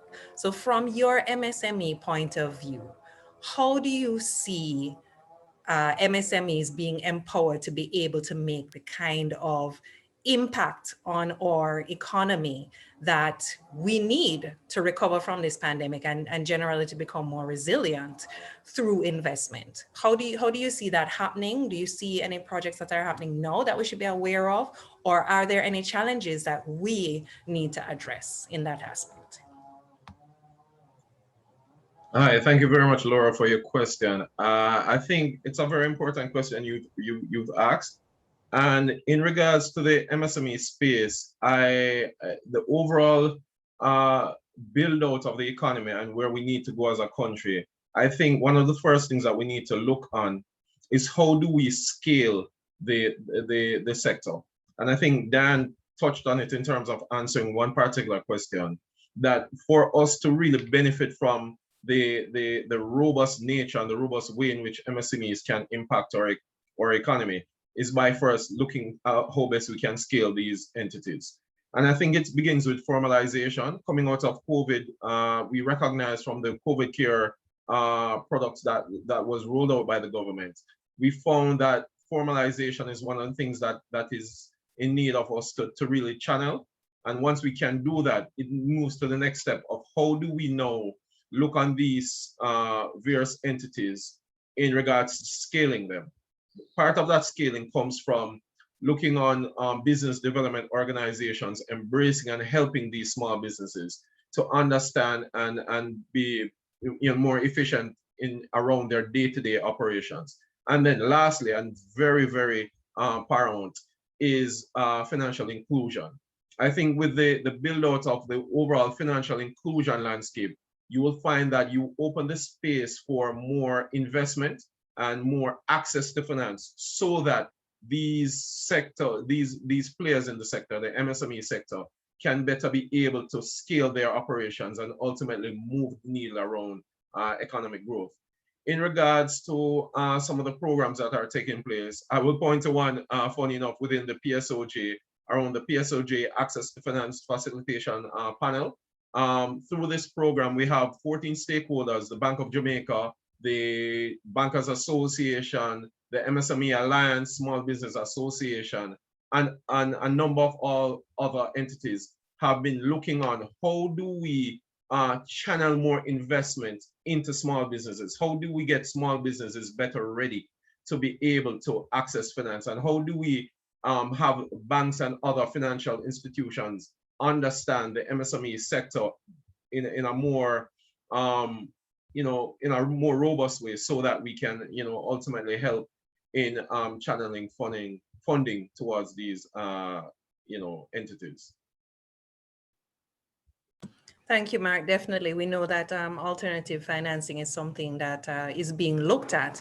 And actually from all these presentations, all these different presentations, what's coming out strongly to me is the amount of collaborative work that's being done and pieces of the puzzle that are being done. For instance, you mentioned the financial inclusion strategy implementation and the doing business reform program and so on. So I think there's a lot of work that is being done, more resources probably need to be put into that. And also, I think based on the questions and comments that I've been seeing come in, maybe more communication or information to our private sector partners in terms of what is being done, what resources are available, what information is available, and so on. And I always believe that shared information, you know, is the key to really driving proper implementation of growth initiatives or initiatives generally. One of the So things I would like to also add, and I think it's very important, it just came top of mind to me, in terms of the work that is being done by MICAF in terms of through Oral Shaw, in looking on a program that now looks to see how we will build out the microfinance, the MSME space. I think that is one important program that is taking place now. And I think information can be found through the MICAF website around this initiative. It's a very important initiative that is taking place. Thank you so much, Mark, because I actually messaged Oral Shaw to see if he wanted to open up his mic and make a comment or to give to give a question, because Oral is the head of the MSME division at, well, not MICAF anymore, but MIIC, the Ministry of Industry, Investment and Commerce. And so Oral, yes, Laura, how are you? In fact, I'm very happy you raised that. And myself and Mark work very closely on the AFFP panel with the PSOJ. Awesome. We were on Monday evening talking about this very same issue, looking at pivoting and so on. So we work very collaboratively and we share a lot of data for the good of Jamaica. So he's doing a wonderful job. We are doing a wonderful job. The PIOJ is doing an excellent job. And this is very good for Jamaica, I believe. Thank you so much, Oral, and thank you for all the hard work as well. As we've stated repeatedly today, the MSME sector is so critical to our economy. There are not a lot of really large firms in Jamaica that will move the needle. So we do need to empower our MSME sector as much as possible, and we all need to do our part. And I do think there is a lot of work that is on the way. So kudos to everyone who is in that sphere. Thank you so much. Now I'm going to open up the floor to Kellyanne, Mrs. Kellyanne Murray, who's going to be our moderator for the question and answer section for Mark. Kellyanne.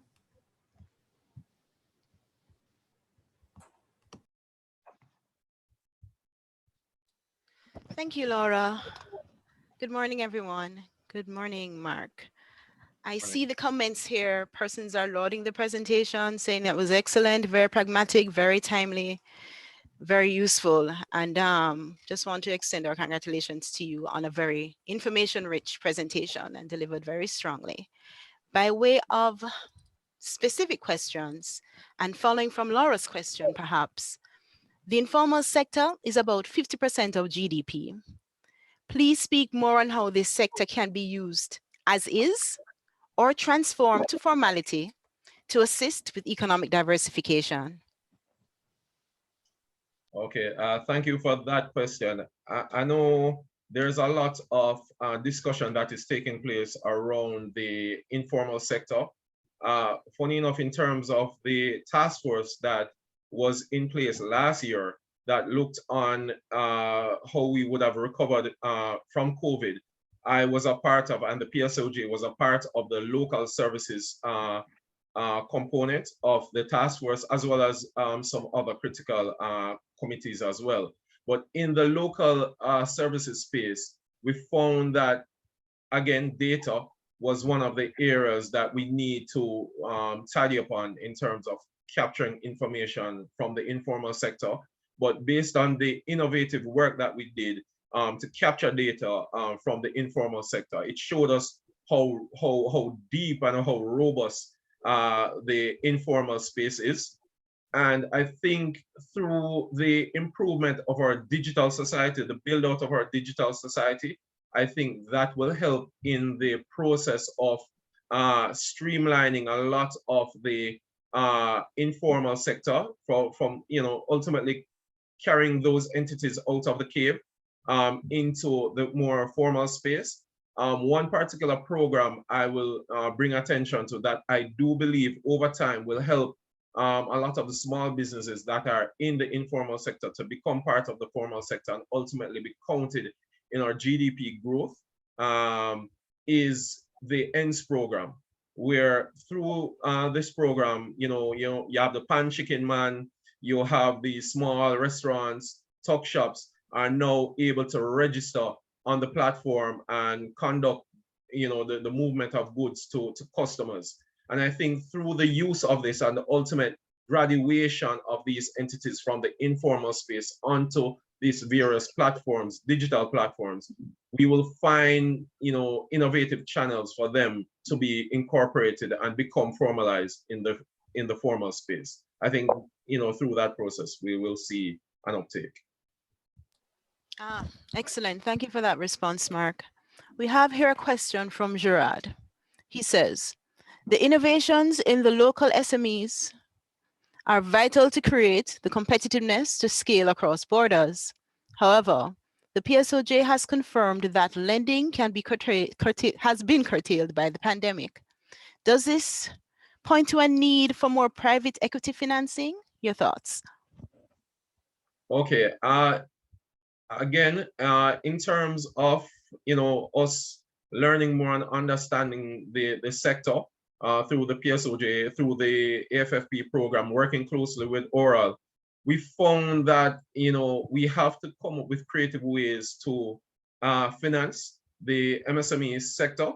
And one of the things we've been seeing is that the venture capital space is one of those lucrative areas that is in need of build out in Jamaica. I think Dan alluded to that fact that, in our past, and we would have seen a lot of investment in government paper. A lot of investment would have been channeled to these paper pushing type investment. And coming out of that, I think over time, we're seeing a graduation of investors into physical and into businesses. And one program I will point to as a program that is looking to build out the venture capital space is the Biggie program through the DBJ, where they're looking to create a venture capital fund that will ultimately be a pool between DBJ investment as well as venture capital investment that will open up another channel by which the MSME space will be seen financing as, and I'm talking about not just your small bit financing, but financing that will ultimately help them to scale. Understood. Thank you, Mark. We have a question here from Marlene. She says, excellent presentation. Thank you. And she says, there is much talk about a broadband roadmap. Would you see the need for a broader digitalization strategy as a useful framework to achieve what you have outlined? Yes, I do believe the build out of a more robust broadband solution is necessary. In the presentation, I alluded to the supply side, which speaks to the build out of the broadband spectrum. And through NICTAC, National Information Communication Technology, the advisory council that was set up, chaired by Keith Duncan. This is one of the mechanisms by which the government, along with private sector, will be looking on building out the broadband space so that there is room for improvement of our digital society. So I do believe it is critical that we build out this space and pay keen attention to the digital society in order for us to benefit from the offshoots that will come out of a wider broadband coverage. Okay, thank you for that.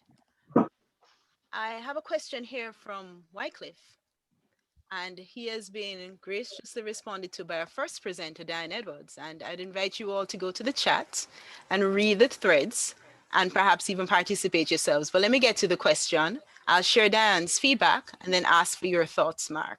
Okay, great. This question is, Why is the country not benefiting more from our rich cultural assets?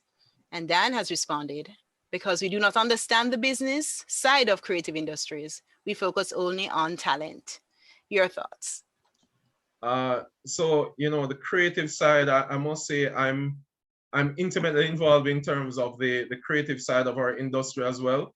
And I do believe, if we understand the roots of our entertainment and cultural society, it is one born out of individuals that are talented beyond measure, but there is need for the build out of the business side of it, where more time and effort is needed around sensitizing these talents around the business side of the industry.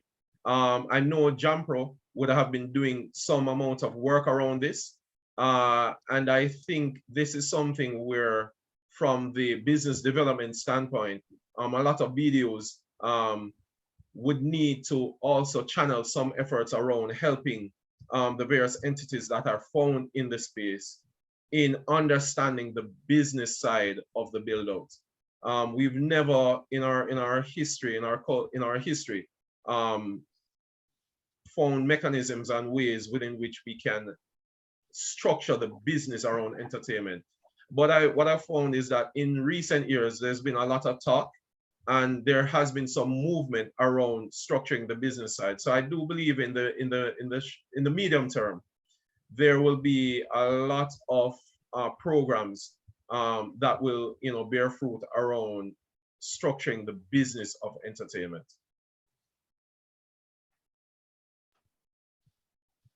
Quite a bit of work. A lot to do. Thank you for that, Mark. Laura, sorry, can I jump in there for 1 minute? Yes, please. Sure. Yes, thanks. I think it's a great question. And I think really we have tried at JAMPRO to do webinars on things like the business of music. We had a whole program called the Business of Sustainability of Studios, and that was focused on animation studios, because animation is a real opportunity. But again, a lot of the people focus on the creative side and not on how to run a business. So we really need to get our creatives thinking about how to leverage the business side of their creativity. So for instance, getting their IP registered. An amazing number of our people have not got proper registration of IP, their intellectual property. So when it comes to collecting royalties, they're not in the game, and their stage name or their performance name is not the same as the name that they can prove they were born with. So there are all these kinds of simple issues. So we really have to develop the side that is booking agent, managing artists, intellectual property management. There are a whole lot of different areas that I think we can get into, and we just need our Edna Manley School and whoever is training our creatives to get much more into this space. I would also recommend that people investigate Kingston Creative, which has created an incubator downtown. And this incubator is really going to be working on that whole leveraging of our creatives and bringing it together with technology, because technology is a real opportunity. But we have to understand the way the revenue streams have changed. If you look at music, it's really about performance now, or about endorsement, product endorsement and merchandising. It's not about selling CDs. So we really have to look at the revenue streams for the creative industries. Kelly, can I just jump in here with that very important point that Madam President raised regarding IP? You know that this week is World International Copyright Week. Hello? Yes, Oral, we're hearing you. Jump right in. Right, sorry. And there is a very important session. Of course, there have been having a series of webinars during the course of this week to highlight the importance of IP to MSME growth and development. And in particular, tomorrow at about 1 o'clock, there will be a webinar regarding IP registration and valuation, which is very critical to the point raised, or the answer that was posed, or the question that was posed regarding the creative industry and the response that Mark gave, and the highlight of the importance of it raised by Madam President. So for those who want to participate in that, it's very important. I have Melanie also. I see Melanie is also in the group, and I think that she will be hosting a very important part of that as well. Welcome, so this is Williams from right. PIOJ, Financial Inclusion Secretariat. I just clarifying for everyone, Oral. Thanks very much, Laura.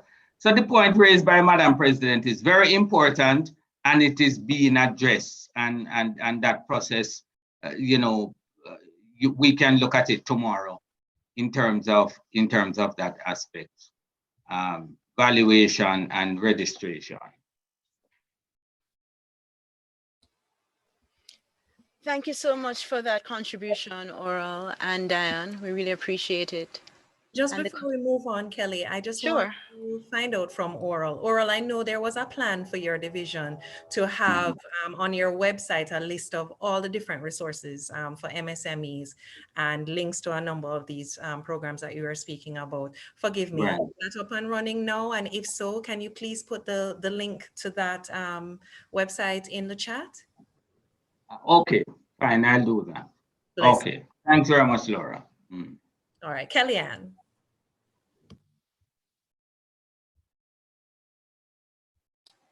Yes, thank you, Laura. There are a few questions and comments coming in. Hopefully we'll have the time to address all. But I will start with Donovan Wignall. He says, I concur, was an absolutely brilliant presentation, Mark, publish worthy. Can we get a post for our website? And secondly, he says, with the new normal being fully entrenched in the digital economy, and with banks going fully digital, with some even refusing to do any cash transaction, is there a move to make real-time banking the new standard? As we know, latency in banking negatively affects MSMEs cash flow. Your thoughts, Mark? Okay, thank you very much, Donovan. So in regards to what have been seen of taking place in the financial sector, where a number of banks would have now pivoted to more digital type transactions. There are two aspects to it from our side. Yes, we welcome the move in polling and moving towards a more digital type transaction related society, but my caution would be that we do this in a systematic way.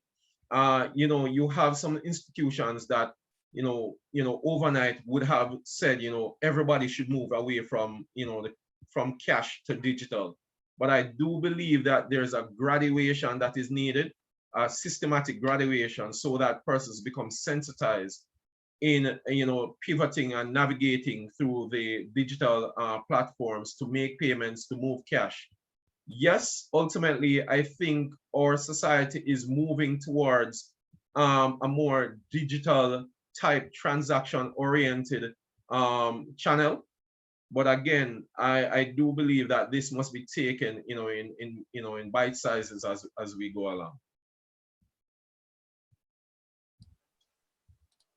Great. Okay. Thank you so much. I'm sorry there are more questions and comments. Hopefully we can address some of those in the chat after this, but we are behind time. So I'm sorry, Kellyanne.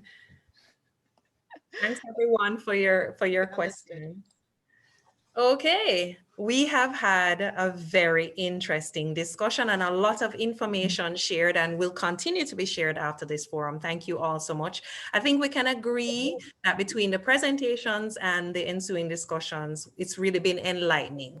And we really want to focus on the benefit, the high potential opportunities, and the requirements to effectively diversify the Jamaican economy. So it's now for us to do the work.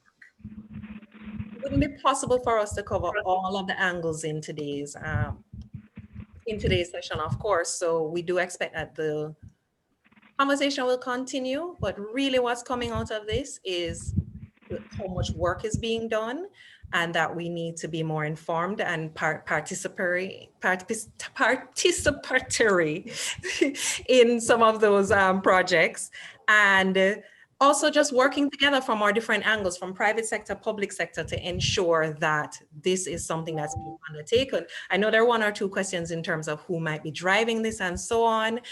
So this is something that we're gonna have to definitely give thought to, but I do think that we have excellent leadership in terms of the investment side of things with JAMPRO, and for the MSMEs in terms of the MSME division. So as I said, a lot of work being done, financial inclusion and so on.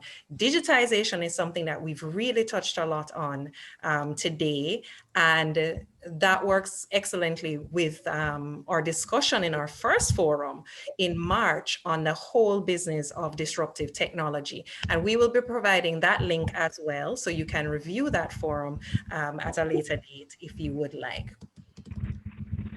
So that Laura, just to jump in very quickly, I've just sent you the link, or the entire team the link for that very important session tomorrow regarding IP registration and valuation. Wonderful. Thank you, Oral. Thank you.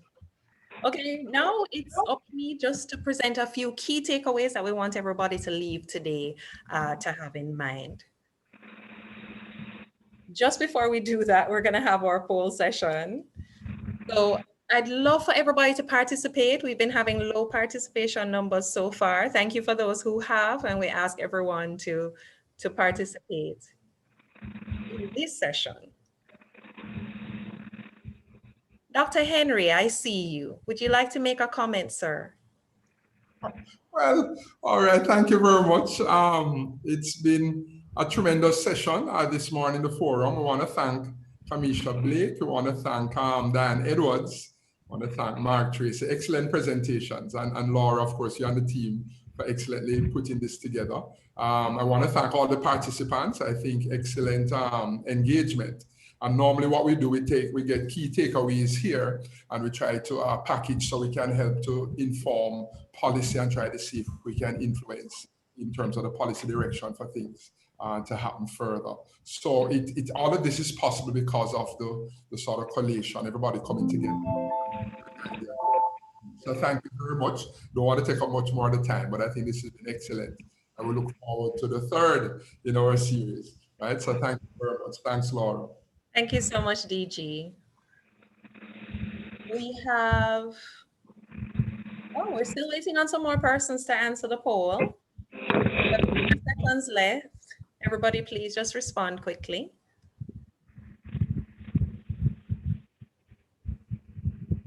A number of comments coming in. Thank you so much. We will be going through all your comments and questions hereafter.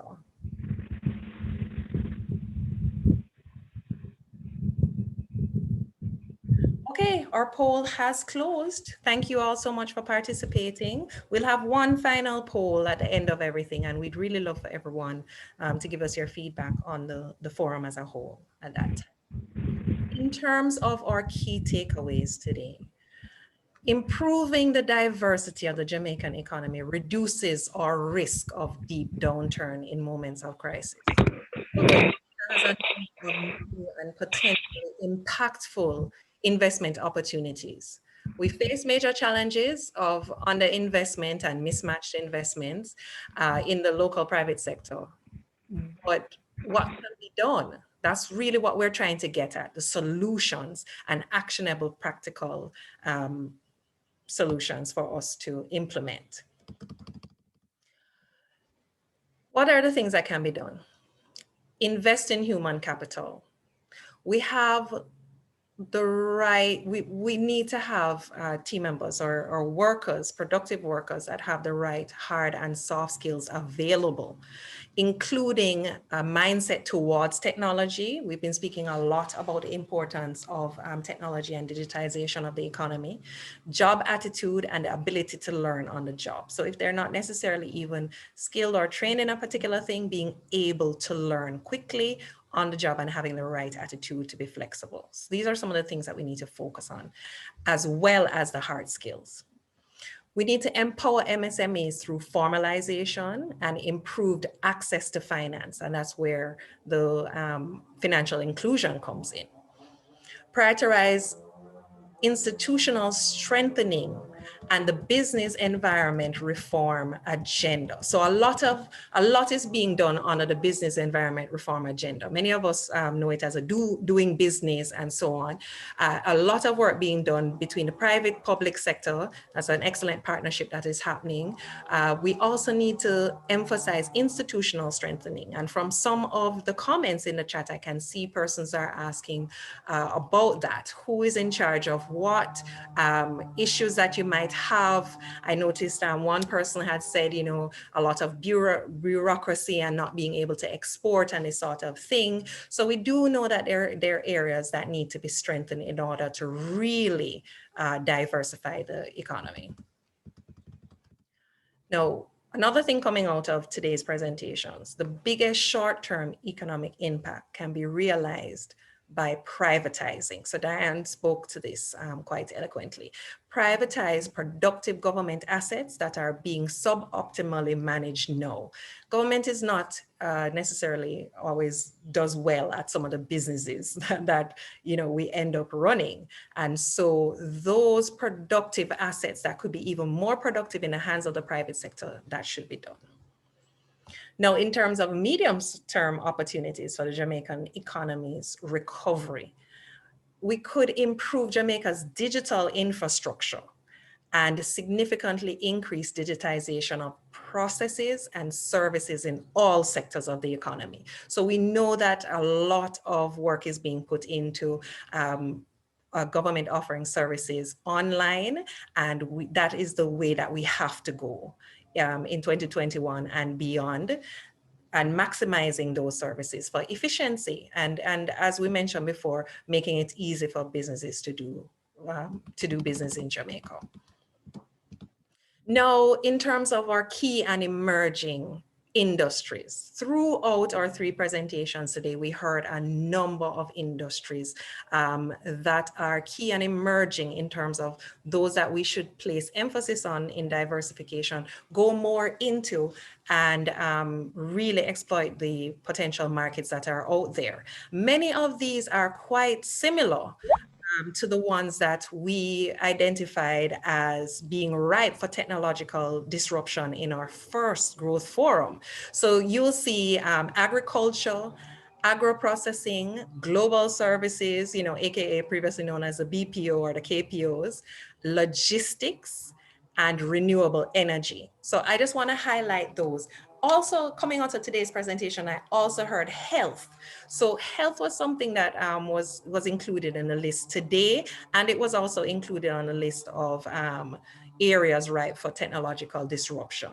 So I do really think that we see the synergies coming out, and I hope that everyone will be able to take these away and turn them into actionable, useful, actionable solutions to some of the issues or problems that we have, and to take advantage of some of the opportunities to really diversify and grow the Jamaica's economy, to not only recover from the current pandemic, but also to be resilient to shocks generally. So thank you all for your participation today. It remains to me now to just express appreciation on behalf of the PIOJ to all who made this forum possible. Thank you for your participation. Your interest in this topic is demonstrated by you having stayed to the end of today's session. Thanks to our Director General, Dr. Wayne Henry, for bringing the opening remarks that set the stage for our proceedings. To Ms. Diane Edwards and Mr. Mark Tracy for their efforts to develop, share, and expound on their very interesting and informative presentations today, which we will be sharing. Thanks to our technical team members, Ms. Janiel Green, Mrs. Odine Cole-Phoenix, Mrs. Gwyneth Harold Davidson, and to Kim Hofat for all the logistical works they put leading up to this moment. And to Mrs. Kamesha Blake, who presented to us, who worked hard on that emerging industries paper and brought it to us today. Thank you so much, Kamesha. And to Mrs. Kellyanne Murray. And we thank them both for their valuable inputs and efforts throughout the planning process for our series and during today's execution.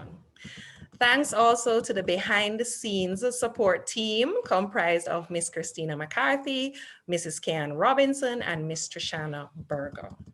I'd also like to say thanks to all the other team members who assisted us in the lead up today, and we really appreciate your continued support. And finally, our heartfelt thanks to each of you present today. We truly appreciate the time and the effort that you took to be present and to contribute to today's dialogue. We hope a seed has been planted and we will work together to grow these ideas into actionable solutions for Jamaica's economy. We have our final poll up. Please complete the poll. We'd really appreciate your feedback.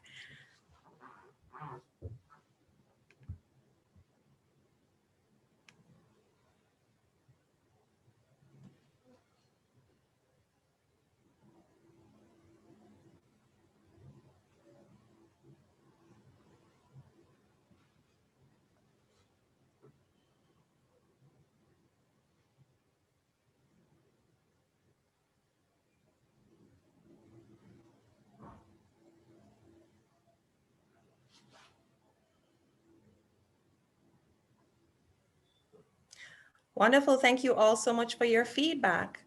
And now it leaves only for me to invite you to join us for our third and final in the series on May the 20th, where we'll be exploring how Jamaica can move towards long-term resilience and stable growth.